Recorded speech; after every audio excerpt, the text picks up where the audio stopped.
राज में मुसलमान खुद को असुरक्षित महसूस कर रहा है? डेफिनेटली ये भाई असुरक्षित क्या, मुसलमानों के एक ना एक इशू पे ला के वो मुसलमानों को फंसा रहे हैं। वो सिर्फ ये मैसेज देना चाहते हैं जो कट्टर हिंदू लोग हैं कि अब वो मुसलमानों को हम क्रश कर रहे हैं, वरना हमारे पास तो चॉइस थी पाकिस्तान जाने की, हम नहीं गए। इस वक्त इस बिल को आना ही नहीं चाहिए था, इसमें कोई अमेंडमेंट की ज़रूरत नहीं थी। इस बिल में जो अमेंडमेंट किया जा रहा है ये सीधे सीधे भारत के संविधान पे खतरा है, भारत के संविधान पे हमला है। जो संविधान के अंदर हमको मौलिक अधिकार दिया गया है उसकी कहीं ना कहीं अनदेखी की जा रही है।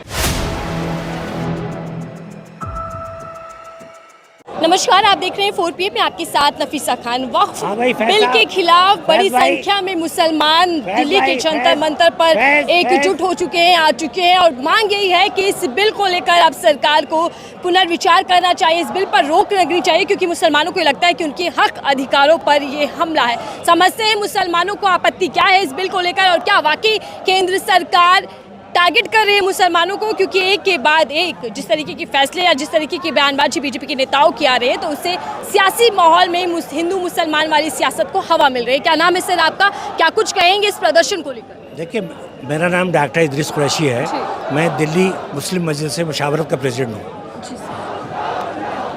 मुसलमानों का ये वक्फ जो है रिलीजियस मैटर है। अल्लाह रब्बुल इज़्ज़त ने हमें तरीक़ा बताया है कि अगर आपने ज़िंदगी में जो कमाया है उसको किस तरह से वो बांटेंगे। उसका एक तरीका ये बताया कि 1/3 अपनी जो भी आपने ज़िंदगी उठाई है उसको 1/3 अल्लाह की राह में दे दो।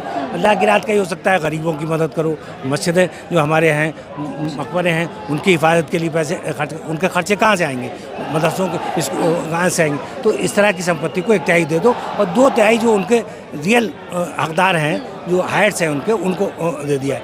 तो उसमें आप सरकार टांग अड़ाने की कोशिश कर रही है जो हम बर्दाश्त करने को तैयार नहीं। अब उन्होंने ये करा है कि इस जो बिल आ रहे हैं उसमें डीएम को ऑथराइज़ कर रहे हैं। भाई डीएम हमारी बात सुनेगा या सरकार की बात सुनेगा? सरकार जो चाहेगी वो उससे करा लेगी।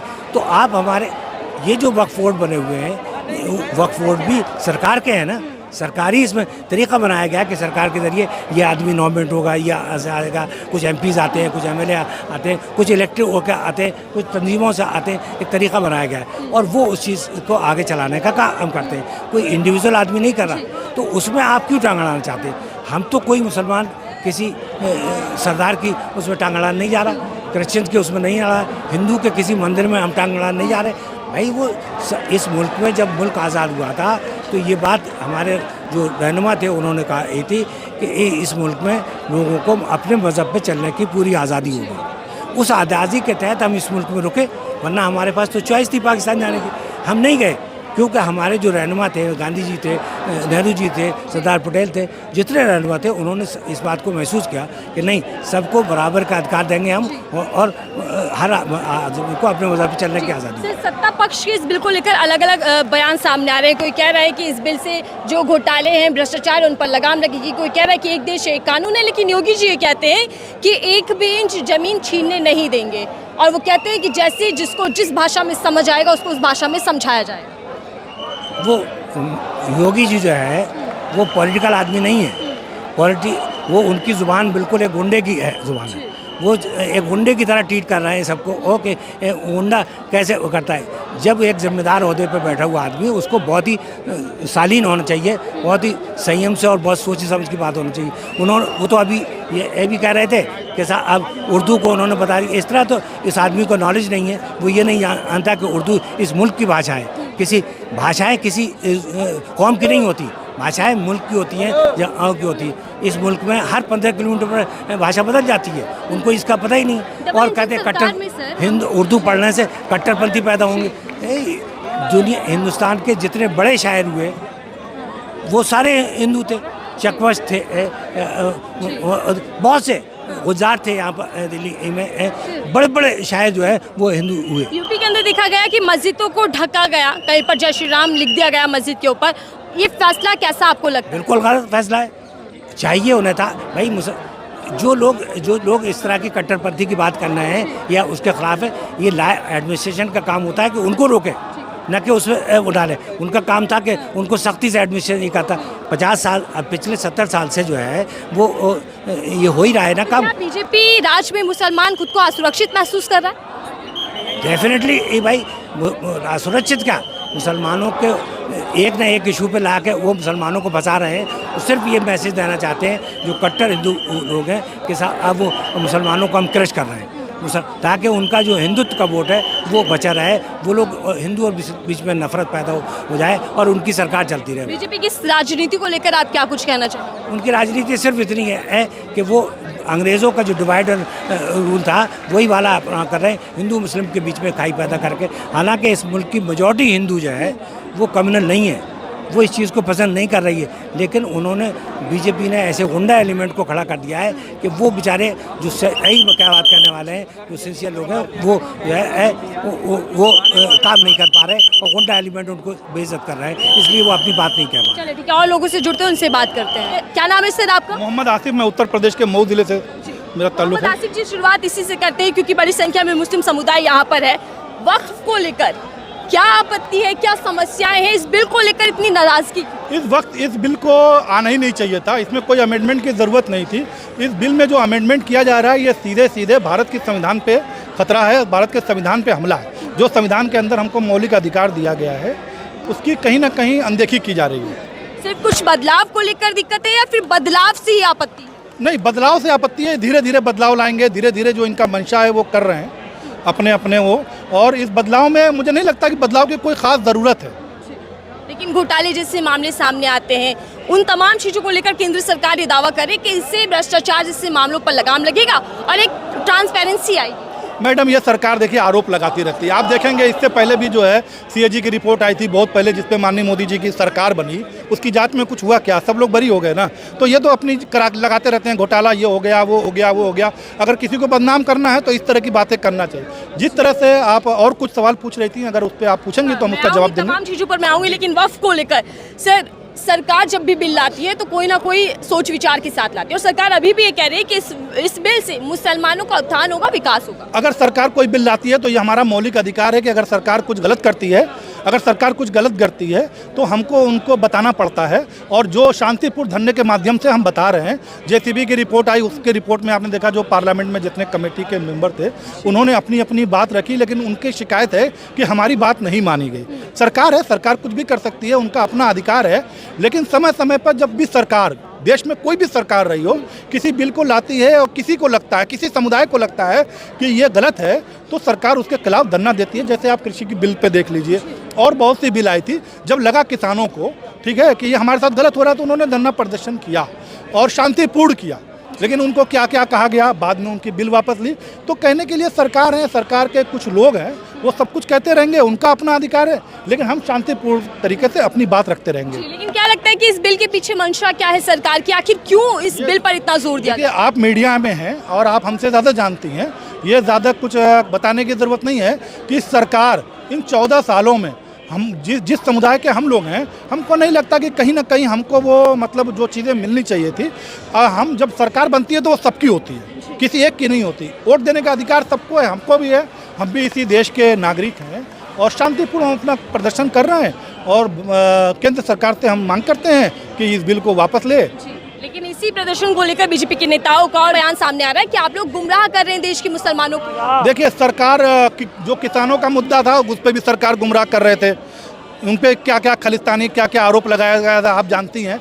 तो ये सरकार थोड़ा संजीदा ले, कुछ लोगों की बात मत करिए। कुछ लोग तो बहुत कुछ कहते थे, कुछ लोग तो पार्लियामेंट में किसी को गालियाँ भी बहुत दिए थे, उनके खिलाफ कार्रवाई तो नहीं हुई ना।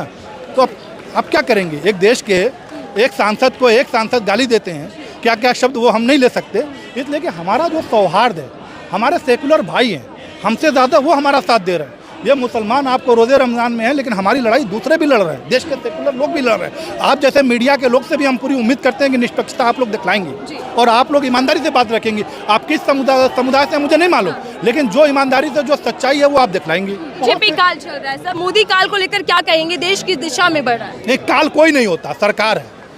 ये मोहनजोदड़ो और वो काल नहीं है, ये मुगल काल और इसकी काल की बात नहीं करते। ये सरकार है, हर 5 साल पे बदलती है और पिछली बार सरकार बहुत अच्छे होते थी, इससे बहुत है। अगर इसी तरह से संविधान से छेड़छाड़ करते रहेंगे तो हिंदुस्तान की आवाम इस सौहार्द को बनाने के लिए जो उनको फैसला लेना है, सरकार अपना फैसला लेगी, आवाम अपना लेती है। लेकिन इस प्रदर्शन से एक दबाव बन पाएगा सरकार पे? हम सरकार पर दबाव बनाने नहीं आए हैं, हम रिक्वेस्ट करने आए हैं। हम दबाव और प्रभाव की राजनीति नहीं करते।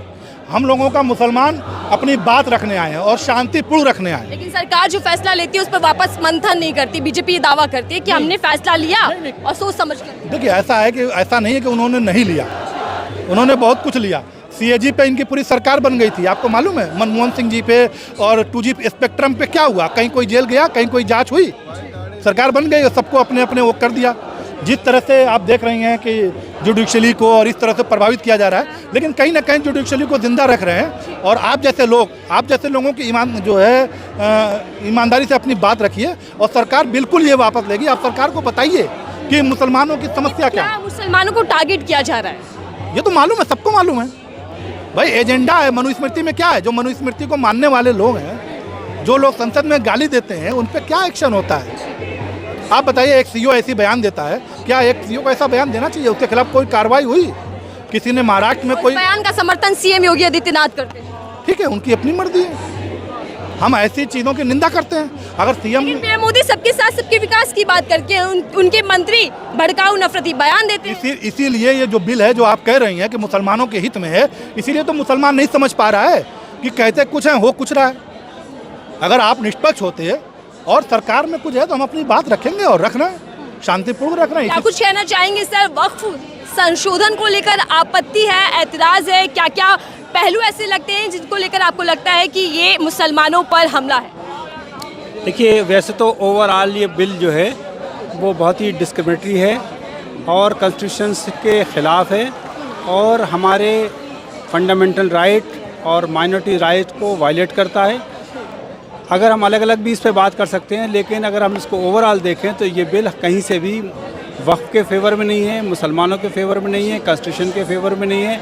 इसलिए हम इसको डिमांड करते हैं कि इसको पूरा का पूरा रिजेक्ट किया जाए, इसको पूरा का पूरा वापस। आप लोग इसको काला कानून कह रहे हैं, किस मायने में लगता है कि काला कानून और सरकार की मंशा पे डाउट है?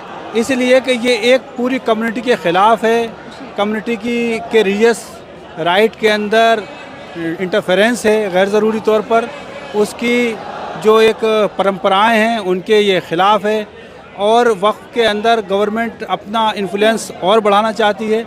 एक रिलीजियस मामले में गवर्नमेंट इंटरफेरेंस बढ़ाना चाहती है, उसके बोर्ड के अंदर दूसरे रिलीजन के लोगों को शामिल करना चाहती है,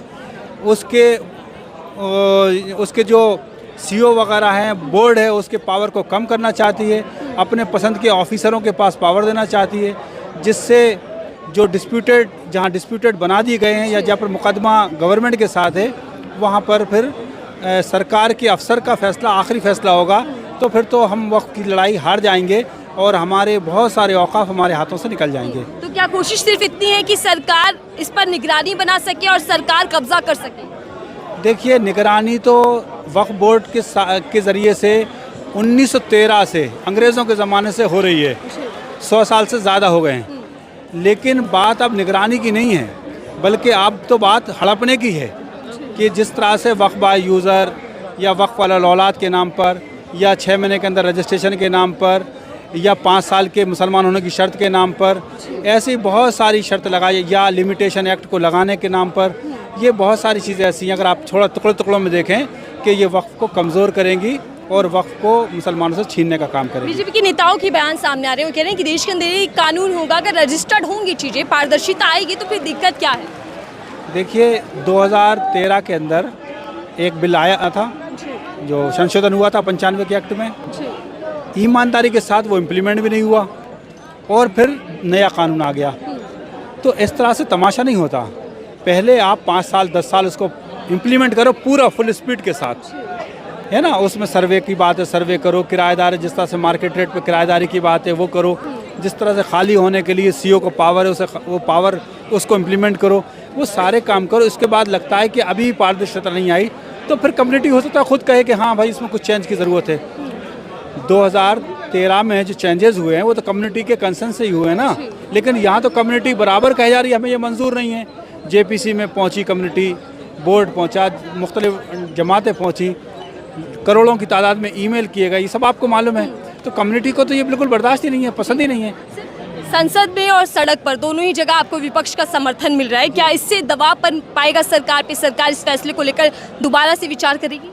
देखिए, अगर सरकार वाकई डेमोक्रेटिक तरीके से चलेगी और वो चलाए अपने आप को, और वो वाकई सबकी सरकार कहे, तो उसको मानना चाहिए बात, क्योंकि जिस कम्युनिटी के लिए लाई वो कम्युनिटी नहीं मान रही, तो सरकार को भी बात मानना चाहिए। और अगर ताकत के जोम पे कुछ करना चाहें तो फिर वो तो फिर सरकार है, उसके पास पावर है, वो जो चाहे करे। लेकिन हमारे पास जो पावर है कि हम अपना डेमोक्रेटिक तरीके से जो हम विरोध प्रदर्शन कर सकते हैं वो हम करते रहेंगे। हकीकत है कि इस तरह के इशू लाकर कम्युनिटी को बांटा जा रहा है, हिंदू मुसलमान में बांटा जा रहा है, अलग अलग तरीके से बांटा जा रहा है, और ये देश हित में नहीं है। देश हित में तो यही है कि हम सब मिलकर रहें, भाई भाई बनकर रहें, अमन शांति के साथ, प्यार मोहब्बत के साथ रहें, और सब लोग नेशन बिल्डिंग में अपना अपना योगदान दें। देखिए, दिल्ली की जनता मंच पर मुसलमानों का बड़ा रोष प्रदर्शन, और उनकी सीधी मांग यही है कि इस बिल को रोक लगनी चाहिए। इस बिल को लेकर किसी तरीके का बदलाव नहीं होना चाहिए। अगर इस तरीके के बदलाव देश में लगातार एक ही पक्ष के खिलाफ देखने को मिले तो फिर बीजेपी की राजनीति को लेकर, उनकी मंशा को लेकर सवाल उठते हैं। देखते हैं इस बिल को लेकर सरकार पे कितना दबाव बनता है, क्या बदलाव होगा, या फिर सरकार इस बिल को लेकर वापस से सोच विचार करेगी। आपकी राय क्या है? वक्फ संशोधन को लेकर जरूर बताइएगा। देखते रहिए 4PM, मैं थी आपके साथ नफीसा खान।